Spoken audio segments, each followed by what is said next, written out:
Hi, this is Nesh, and we are putting up content on YouTube as well. This is the first video directly related to business and accounting, and this one is about a compilation of YouTube channels that are providing discussions in accounting and some business topics as well, but mainly accounting. Okay, so in this video, I'll be providing you with the list. Well, the links to the YouTube channels are in the description, and here we're going to go over each of them so that you would, check it out, have an overview of what those channels look like and the content that they are providing. Then afterwards, later on this channel, we will be providing our own content, discussion ng accounting and business topics, and as much as possible, we're going to make it Taglish discussion para mas maintindihan ng ating mga students. Alright, so that's it. Let's go over the list. Alright, so the first one is Mr. Accounting. I believe he's the founder of an online review platform for aspiring CPAs. It's called Pinnacle CPA Online Review. Meron silang website which you can access, and then they also provide some videos for free para ma-experience ng users kung ano yung pinaprovide nila na service, which is online review.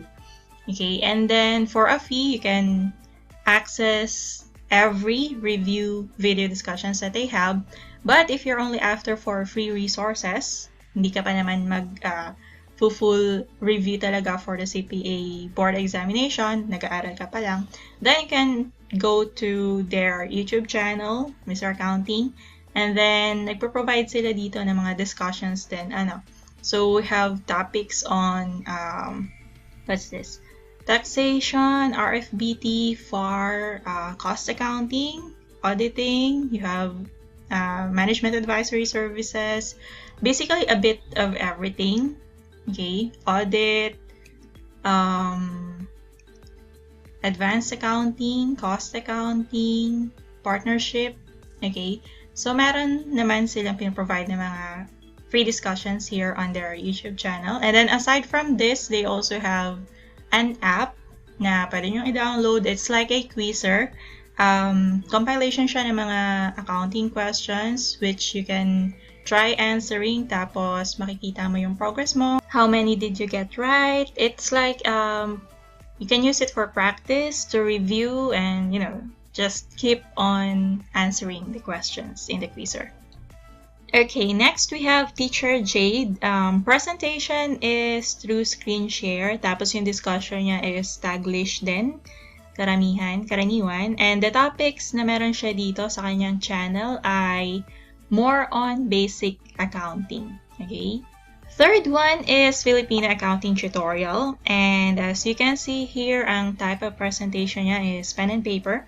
May copy ng problem na i-discuss, and then papakita niya on how to solve the problem, how to answer the problem, while also discussing the concepts involved in the topic. Okay, so here, karaniwan ang kanyang topic dito. Cost accounting. This is from basic accounting. Ayan, karamihan for basic accounting and cost accounting. Okay. Merchandising business, cost accounting din ito. Okay, medyo magkakahalo pero more on basic accounting and cost accounting. Fourth one, we have Tax Training by Elsa M. Cañete, and as you can see, karamihan ng topics niya dito ay about taxation and then bookkeeping as well. I believe she's a practitioner. So, karamihan ng discussions niya dito ay more on the practical side. Hindi lang siya yung theories na matatagpuan nyo sa libro, but more on the application talaga ng taxation knowledge and how business owners and bookkeepers and CPAs in public practice would apply them in real life. Okay? So, meron siya dito mga Q&As about taxation, theory and basis of taxation, power of taxation, distinguished from police power, definition, concept, and purpose. Tapos, meron din siya dito mga lectures on how to use the forms, mga tax returns, kailan siya gagamitin, how to fill up, and that kind of thing. Meron din siyang discussion ng mga revenue regulations na ini-issue ng BIR. Okay, we have withholding, what else? Returns and payments of tax, inventory list, BIR forms again, how to fill them up, and kailan sila i-fill up, sino-sino ang required mag-fill up. Ayan, so mostly, again, since practitioner ito, real-life application ng business knowledge, taxation knowledge. Fifth one on the list is Accountant's Journal. So dito meron siya mga topic na covered by basic accounting. You have rules on debit and credit.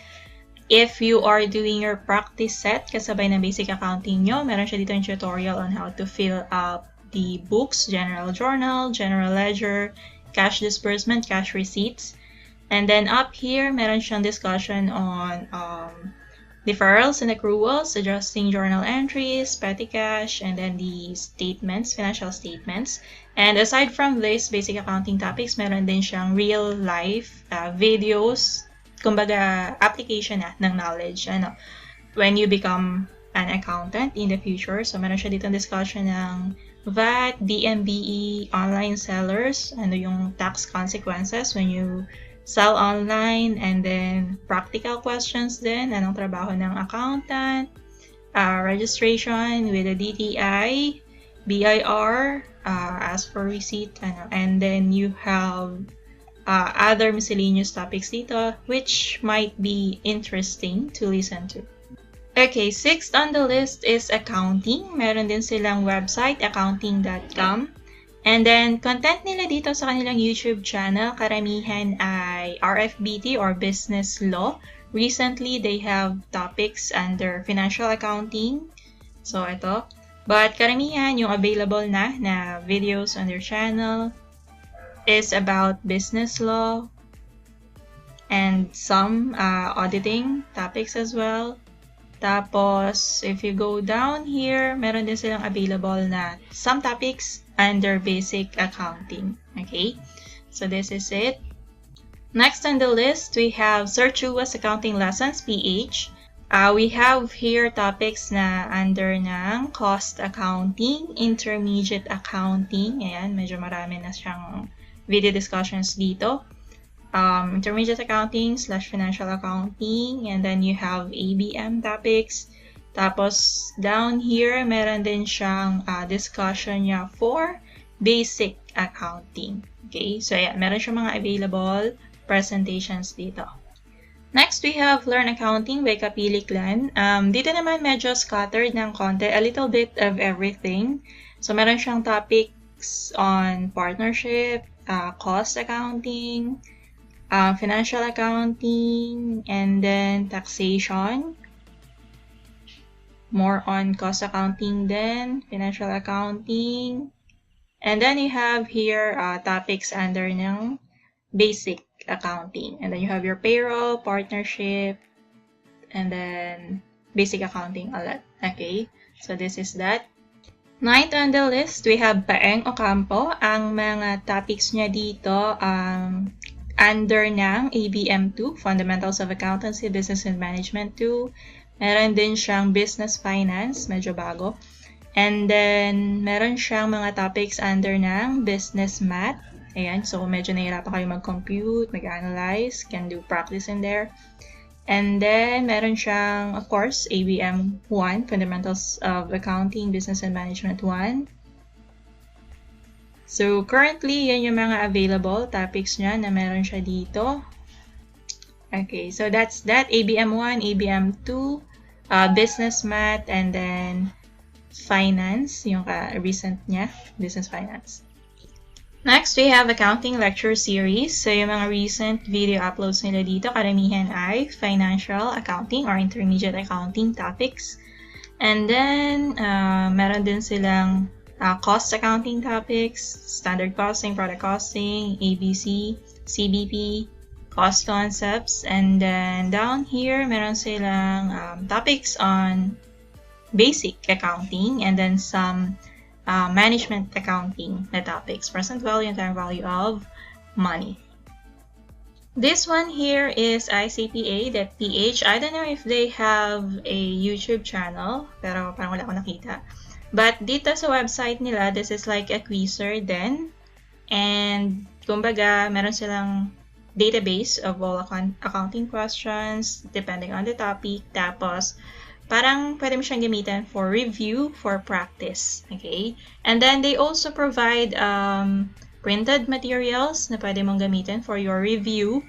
Pero syempre, for a fee, physical resources yon, which you can order from their Facebook page, I think.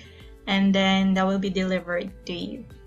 Moving on, I'm now going to present to you YouTube channels from foreign sources. Yung mga nauna kanina, mga Filipino creators. Itong mga susunod, foreign resources. So, purely English yung discussion nila dito. And if you want additional source na pwede nyong panoorin, so you can check out these channels. Itong kasunod is Open Tuition. Karamihan ng kanilang discussion dito ay about management advisory services or management accounting.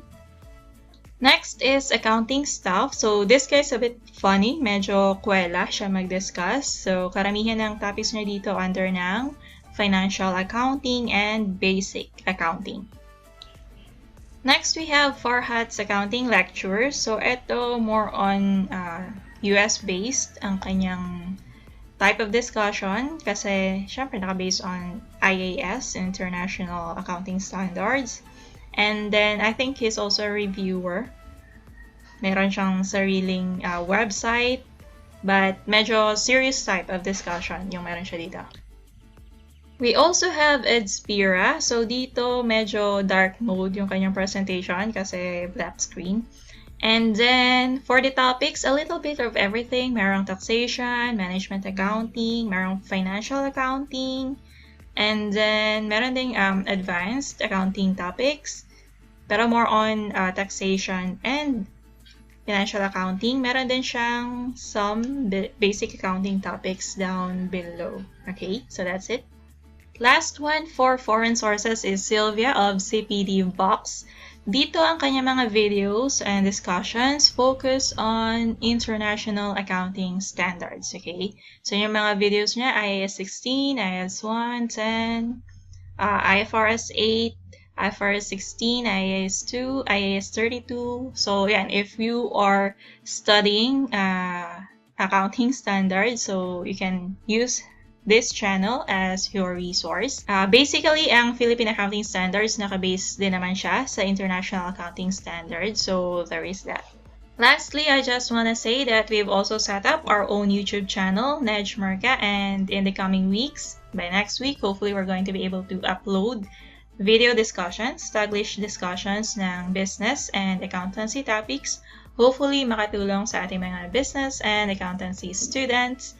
And please look forward to it. Thank you and bye.